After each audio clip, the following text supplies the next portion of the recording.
Rise, my apprentice. The story begins a month before the events of Revenge of the Sith. On the planet Sereno, within the grand yet isolated palace of Count Dooku, the former Jedi, now known as Darth Tyrannus, sits in quiet contemplation in his private chamber. The room is dimly lit, with the flickering flames of an ornate hearth casting long shadows across the walls adorned with ancient tapestries and relics from Dooku's past. His usually sharp and commanding presence seems dulled, weighed down by the burden of recent events. Dooku had always been fiercely loyal to his master, Darth Sidious. He had orchestrated the rise of the Separatists, manipulated countless star systems into rebellion, and waged a galaxy-wide war that had brought the Republic to its knees. He had done everything Sidious had asked of him, no matter how dark the deed. Yet, despite his unwavering loyalty, Dooku couldn't shake the growing sense of unease gnawing at him. He felt abandoned, a pawn left behind as Sidious's grand plans moved forward without him. As he stared into the flames, Dooku's thoughts drifted to the future. The war was nearing its climax, and soon, the galaxy would be reshaped according to the Sith's design. But where would that leave him? The writing was on the wall, and Count Dooku could no longer ignore it. The gnawing feeling in his gut, the subtle shifts in his master's tone, and the whispers of the dark side all pointed to one undeniable truth. He was disposable. Sidious had used him to bring the galaxy to the brink of chaos, but with the war's end in sight, Dooku knew that his time was running out. The Sith were a lineage of betrayal, and Dooku was no fool. He knew what happened to those who outlived their usefulness. As Dooku stood before the grand windows of his palace, overlooking the mist-shrouded valleys of Sereno, he felt a surge of determination rising within him. He had dedicated his life to the Sith's grand plan, believing in the vision of a galaxy ruled by order and strength. But now, he realized that he had been nothing more than a pawn in Sidious's game, a game that was quickly coming to an end. Dooku clenched his fists, his mind racing. He had power, influence, and armies at his command, but he lacked the one thing that would secure his survival: control. For too long, he had followed Sidious's lead, but now he knew he had to forge his own path. If he was to survive, he needed to take control of his destiny, and that meant removing the one obstacle standing in his way: Palpatine. But as the plan began to take shape in Dooku's mind, a cold, creeping fear seeped into his thoughts. The reality of what he was considering struck him with the force of a starship's impact. This was no ordinary opponent he was contemplating betraying. This was Darth Sidious, the Dark Lord of the Sith, a master of manipulation and strategy, as powerful in the Force as he was cunning. The very thought of confronting Sidious sent a chill down Dooku's spine. What if he failed? The question gnawed at him, sowing seeds of doubt. Sidious had always been 10 steps ahead, a master of the long game. Even now, Dooku could feel the subtle strings of manipulation that had guided his every move. Sidious was not just a formidable opponent, he was the embodiment of the Sith's dark power, and going against him would be the most dangerous move Dooku had ever made. The consequences of failure were unthinkable. If he were to misstep, if his plan were discovered before it was fully realized, Dooku would be destroyed, utterly and without mercy. The Sith were ruthless, and there would be no place in the galaxy where he could hide from Sidious's wrath. Death would be the least of his worries. The dark side offered fates far worse than death. And then there was the possibility, however slim, that he was wrong. What if Sidious was true to his word? What if, after all this time, he genuinely intended for Dooku to rule at his side? They were so close to victory. The Republic was on the brink of collapse, and soon the galaxy would be theirs to control. Was it worth risking everything now, when success was within their grasp? Dooku's resolve wavered, and he found himself questioning the very plan he had just begun to form. Determined to continue with the original plan despite his doubts, Count Dooku convened a secret meeting with the Separatist leaders on the remote and heavily fortified world of Utapau. The dimly lit conference chamber, filled with holographic displays and strategic maps, was a far cry from the opulence of his palace on Sereno. Here, the leaders of the Confederacy of Independent Systems gathered to finalize their next bold move: the attack on Coruscant and the kidnapping of Supreme Chancellor Palpatine. As Dooku entered the chamber, he could feel the tension in the air. The leaders, representatives of the banking clan, the Trade Federation, the Techno Union, and others, were visibly uneasy, their usual arrogance tempered by something more unsettling. Dooku began the meeting by outlining the plan, his voice calm and authoritative as he detailed the assault on the Republic's capital and the capture of Palpatine. But as he spoke, he noticed the growing unease among the assembled leaders. When the time came for discussion, the floodgates of doubt were opened. One by one, the leaders voiced their concerns, revealing fears that mirrored Dooku's own. They spoke in hushed tones, almost as if they feared that Sidious himself might be listening. They questioned the wisdom of their alliance with the Sith Lord, who had given them so much power, yet now seemed to be casting them aside, using them as pawns in a game whose final outcome they could not foresee. Dooku listened intently, each word confirming his own suspicions. It was clear that he was not alone in feeling the cold hand of betrayal. The very leaders who had once rallied under Sidious's banner were now questioning their place in the grand design. They feared that once their usefulness had ended, they would be discarded, left to face the wrath of the Republic alone. Sensing an opportunity, Dooku finally spoke, his voice carrying the weight of shared experience. He admitted that he too had begun to harbor doubts about their master's true intentions. He shared his concerns openly, the fear and uncertainty that had plagued him spilling forth. The room fell silent as the leaders listened, their eyes wide with a mix of shock and relief. For the first time, they realized that even Count Dooku, the very face of their movement, was questioning the path they were on. It was then that a new plan began to take shape. Born out of necessity and mutual distrust, they would continue to follow Sidious's orders for the time being, maintaining the appearance of loyalty. The attack on Coruscant would proceed as planned. After all, it served their own goals as much as Sidious's. But behind the scenes, they would begin to distance themselves from the Sith Lord, carefully plotting a future where they would no longer be under his control. Dooku felt a strange sense of camaraderie with the other leaders, united by their shared fears and the desire to survive in the uncertain times ahead. They agreed to work together,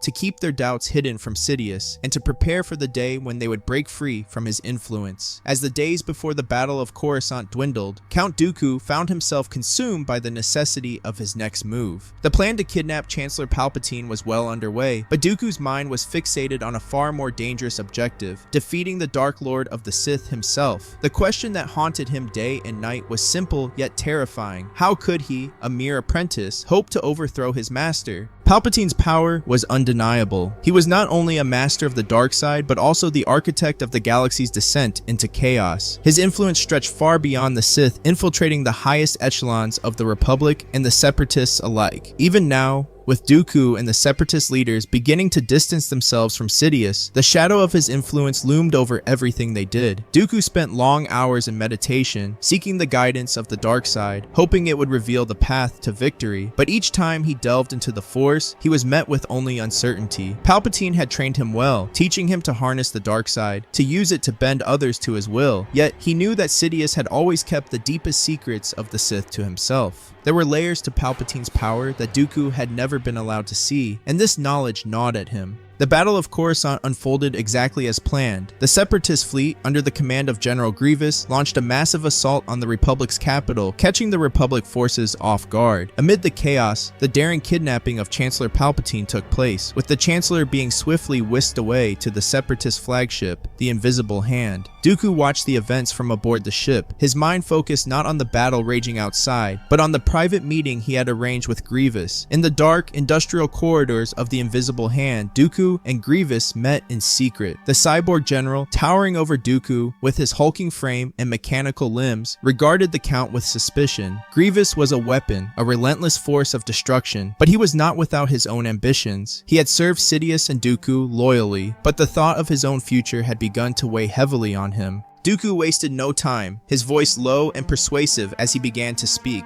Dooku swiftly approached Grievous, his demeanor calm yet intense as he conveyed a grave message. He emphasized the precariousness of Grievous's position, warning that Palpatine had no intention of keeping him around once the war was won. The general, seen only as a means to an end, would be discarded in favor of more obedient tools. Grievous, skeptical and guarded, processed Dooku's words with suspicion. He questioned the Count's motives, reflecting on Dooku's long-standing loyalty to his master. Dooku, maintaining a steady and serious gaze, made it clear that his allegiance to Sidious was waning. He proposed an alliance, suggesting they seize the opportunity to carve out their own destiny and reshape the galaxy to their advantage. The alternative, he hinted, was to remain under a master who viewed Grievous as expendable. Despite the gravity of the situation, Grievous remained unconvinced. His mistrust of Dooku lingered, and the possibility of betrayal weighed heavily on his mind. He considered the Count's proposal, but ultimately his suspicions took hold. Grievous decided that Dooku's intentions were self-serving, viewing the offer as a desperate attempt to escape impending danger. Resolute, he concluded that he would remain loyal to Sidious and intended to report Dooku's perceived treachery, ensuring that the Count would face consequences for his disloyalty. Dooku's eyes darkened, his mind racing as Grievous reached for his lightsabers. The general was overconfident, believing his mechanical strength would be enough to overpower the Count, but Dooku knew better.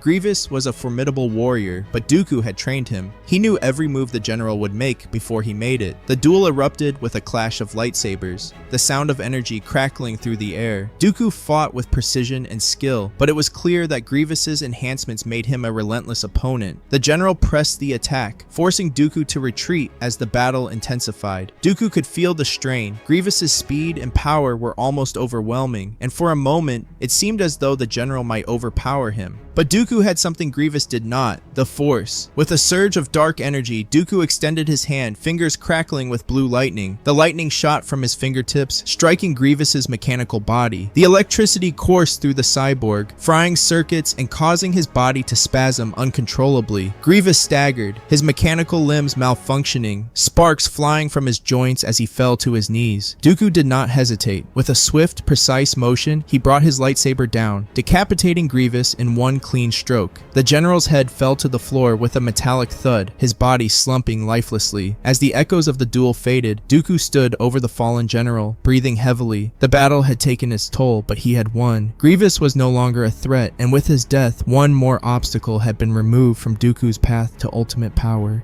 With Grievous dead and the possibility of having the general as an ally gone, Dooku knew he needed to act quickly. The war was reaching its climax, and the opportunity to seize power was slipping through his fingers. The weight of his previous failures pressed heavily on him, but in that pressure, a new plan began to take shape, one that was as bold as it was dangerous. Dooku realized that if he could not defeat Sidious through brute force or with the help of Grievous, he would have to turn the Jedi against him. The Jedi were the only force in the galaxy powerful enough to challenge Sidious, but they were blind to the true nature of the Chancellor. They saw him as a political leader, not the dark puppet master orchestrating the galaxy's downfall. The plan was audacious. Dooku would expose Chancellor Palpatine as Darth Sidious in front of the Jedi. The risk was immense. If the Jedi did not believe him, or if Sidious managed to twist the situation in his favor, it could mean Dooku's death. But if the Jedi could be convinced, they might turn their power against Sidious, and in the ensuing chaos, Dooku could position himself as the savior of the Republic. The battle over Coruscant raged on. The sky lit up with the fire of countless starships engaged in a desperate struggle. Amid the chaos, Anakin Skywalker and Obi-Wan Kenobi made their way through the corridors of the Invisible Hand, their mission clear: rescue Chancellor Palpatine. The urgency of their task drove them forward, but as they neared the observation deck where the Chancellor was being held, a familiar presence stopped them in their tracks. Count Dooku stepped forward, his dark cloak billowing behind him, a calm yet menacing expression on his face. The Sith Lord appeared much as he had during their last encounter, confident and composed, as though he was merely continuing a game he had already won. Anakin and Obi-Wan ignited their lightsabers, preparing for the inevitable confrontation. Without a word, Dooku raised his own lightsaber, its crimson blade cutting through the dim light of the room. The duel began, fierce and intense, with Dooku engaging the two Jedi in a deadly dance of lightsaber strikes and force attacks. It was a scene almost identical to their previous battle, with Dooku seemingly following the script laid out by his master, Darth Sidious. But as the duel progressed, something changed. Dooku, with a fluid motion, created space between himself and the two Jedi. He leaped back, landing with a grace that belied his age, and for a brief moment, the combatants stood still, their breathing heavy, their eyes locked in a tense standoff. Then, without warning, Dooku made his move. With a swift flick of his wrist, he hurled his lightsaber toward Chancellor Palpatine, who was still restrained in his seat. The blade spun through the air, aimed directly at the Chancellor's heart. The attack was so sudden, so unexpected, that neither Anakin nor Obi-Wan had time to react. But Palpatine did. His eyes flashed with a mixture of surprise and fury as he used the Force. The lightsaber stopped in midair, hovering mere inches from his face, crackling with red energy as it struggled against the invisible grip of the dark side. The room was filled with a tense silence, broken only by the hum of the suspended blade. Obi-Wan, I tried to tell you on Geonosis.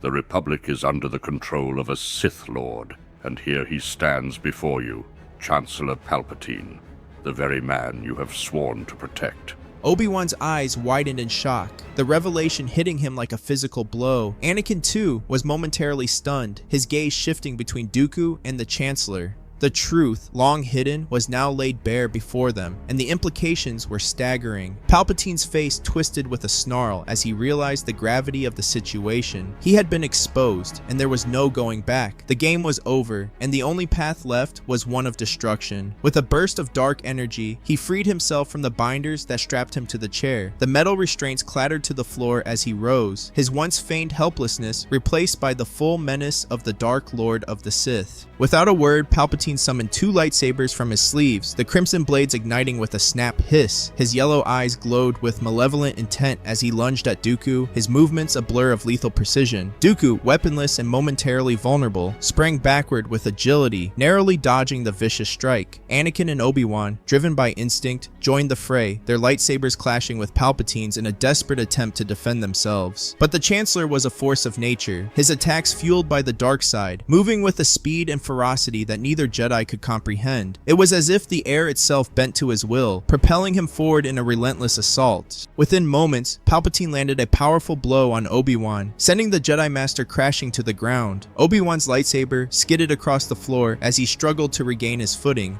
pain searing through his body. The Sith Lord, seeing an opportunity, shifted his focus entirely to Anakin, his strikes becoming even more aggressive and precise. Dooku, having regained his lightsaber, re-entered the fight alongside Anakin. But even with both of them, it was clear that they were being pushed back. Palpatine's mastery of the dark side was overwhelming, and it seemed that no matter how hard they fought, they were merely delaying the inevitable. Desperation crept into Dooku's mind. He knew that they could not defeat Palpatine through sheer force alone. They needed something more. As he parried a series of rapid strikes, Dooku turned to Anakin, his voice urgent. Skywalker, you must use your anger. It's the only way to defeat him.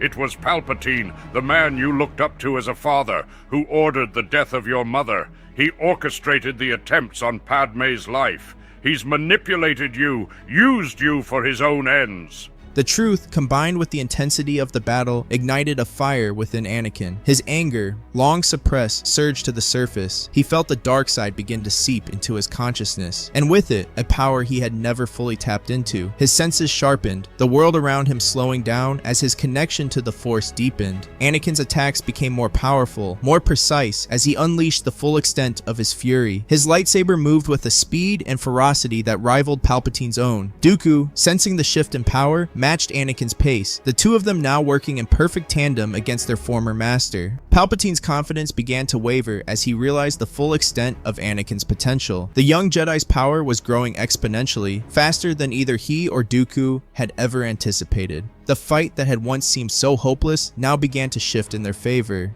Together, Anakin and Dooku pressed their advantage, their combined efforts finally overwhelming Palpatine. With a final coordinated strike, Anakin's blade found its mark, cutting through Palpatine's defenses and striking him down. The Dark Lord of the Sith let out a final, furious scream as the life drained from his body, his twisted form collapsing to the ground. The room fell silent, the only sound the hum of the lightsaber still ignited in the hands of the victors. Palpatine, the architect of so much pain and suffering, was dead. Anakin stood over the body, his chest heaving, the weight of what he had just done slowly beginning to sink in. As the echoes of battle faded, Anakin quickly turned his attention to Obi-Wan, who was still lying on the floor, wounded from Palpatine's earlier strike. Anakin knelt beside his former master, concern etched across his face. Gently, he helped Obi-Wan to his feet, supporting him as he steadied himself. But before they could make their next move, Dooku, recognizing the opportunity to secure his escape, activated a hidden control on his wrist. Within moments, the sound of marching echoed through the corridors as battle droids flooded into the chamber, their blasters aimed at the Jedi. Anakin and Obi-Wan, realizing they were outnumbered and outgunned, knew they had no choice but to retreat. Supporting the injured Obi-Wan, Anakin quickly assessed their surroundings and led them toward an alternate escape route. They moved swiftly, avoiding the droid patrols, their only focus on getting out alive. As they made their way through the ship, the droids continued to close in, leaving them with little time to spare. Anakin guided Obi-Wan to a secure escape pod, and with one last look at the chaos they were leaving behind, they launched themselves away from the invisible hand. Shortly after, the Separatist forces began their retreat from Coruscant. The skies of the capital began to clear as the Separatist ships disappeared into hyperspace, leaving behind a city that had narrowly avoided total destruction. With Sidious dead, the power vacuum within the Sith and the Separatist leadership was immediate and profound. Dooku, having carefully navigated the chaos of the battle and orchestrated his escape, now found himself at the pinnacle of power. The death of Palpatine, the Dark Lord who had manipulated the galaxy from the shadows, left Dooku as the sole surviving Sith Lord, and by extension, the uncontested leader of the Separatist alliance. Returning to his command center, Dooku wasted no time in consolidating his authority. The Separatist leaders, already wary of Sidious's growing disregard for their lives, now looked to Dooku as their only hope of survival and victory.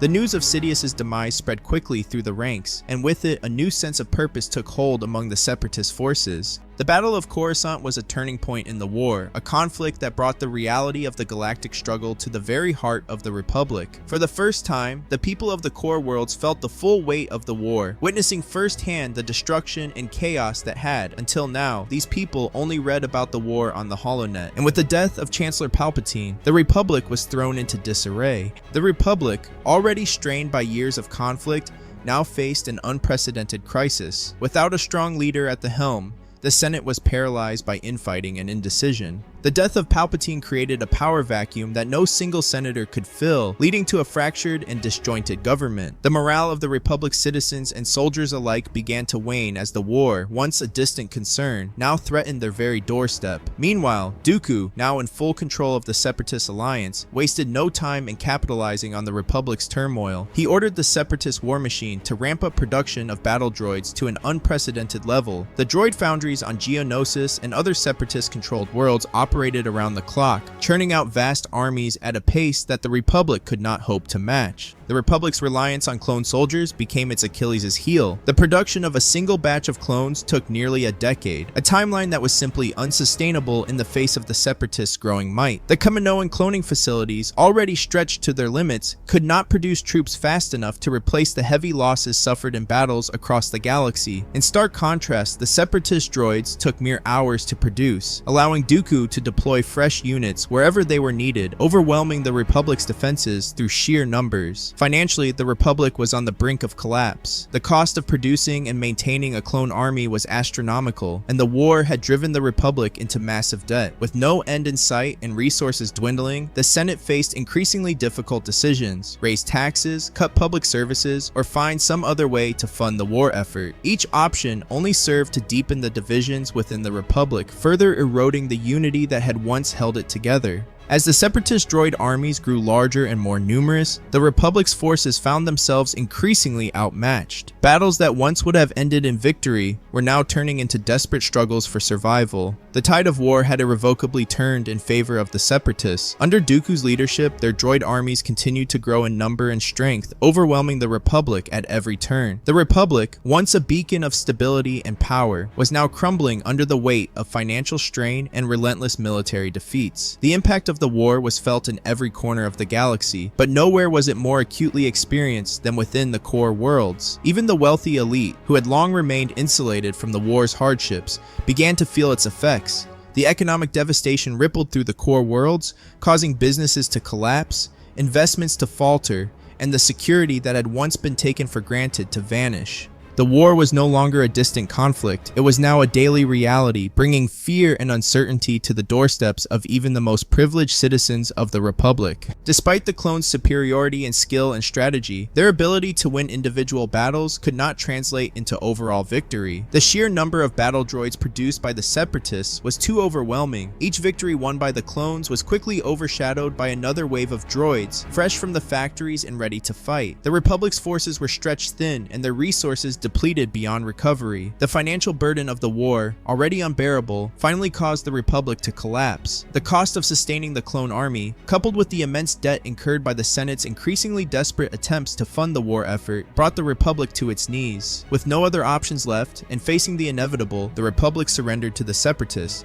Dooku, now the unchallenged leader of the galaxy, wasted no time in consolidating his power. His first order of business was to eliminate the greatest threat to his rule: the Jedi. The Jedi, who had long been the guardians of peace and justice, were now seen as a liability, symbols of the old order that Dooku sought to dismantle. With ruthless efficiency, Dooku issued an order for the elimination of the Jedi. The Separatist forces, now occupying Coruscant and other key Republic worlds, hunted the Jedi with a single-minded determination. Many Jedi, caught off guard by the sudden shift in power, were killed in the initial purge. Those who survived were forced to flee, abandoning Coruscant and the core worlds for the relative safety of the Outer Rim. The Jedi Order, once revered and respected, was shattered. The survivors scattered to the farthest reaches of the galaxy, hiding from the droid armies that now patrolled the streets of Coruscant. The Great Jedi Temple, a symbol of the Order's strength and wisdom, was left in ruins, a stark reminder of the Republic's defeat and the rise of the Separatists. The galaxy, now under Dooku's control, was forever changed. The dream of a unified Republic was gone, replaced by the cold reality of a new order, where the Jedi were hunted and the droid armies ruled. With the Republic officially surrendered and the Jedi Order in shambles, Dooku turned his attention to the final phase of his plan, the complete reorganization of the galaxy's government. The once mighty Republic, now a shadow of its former self, was ripe for transformation. Dooku knew that to maintain control, he would need to dismantle the existing political structure and replace it with one that would ensure his absolute power. Dooku began by systematically removing the remaining Republic politicians from power. Those who had once held sway in the Senate,